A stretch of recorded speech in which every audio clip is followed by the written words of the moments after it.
टांगी रेंज रे राति रे हाथी दिन रे पाती आतंक लोकों मुंडबिंधार कारण पलटि गोड़ी साही रे पुणी पागल मांकड़ आतंक मचाई 3 दिन में 8 रु अधिक व्यक्ति को आक्रमण कर रक्ताक्त कलानी मांकड़। खोर्धा जिला टांगी वन विभाग रेंज अधीनस्थ गोड़ीसाही रे घटी घटना।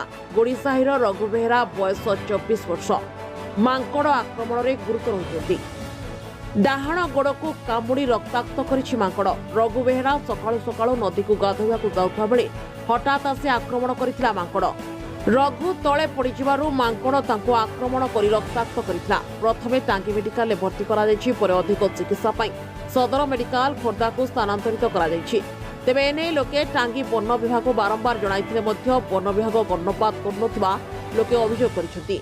तेणु एथिप्रति वन विभाग दृष्टि देवाकू लोके दाबी करिसेंति। जितेंद्र बेहरा गोड़ीसाही मांकड़ कामुड़ी देछि आज्ञा देबे 7 जण कामुड़लाई ये रेंजर ऑफिस टांगी विभाग रेंजर ऑफिस रे पहुंची कि जाउना दी तो देखो किछि लौना थी रघु बेहरा से जाउथले आज्ञा नदी की जाउथले रास्ता रे कामुड़ी देले मांकड़ अछि गारे। आज्ञा टांगीरू अनंत कुमार प्रधान का रिपोर्ट IYA न्यूज।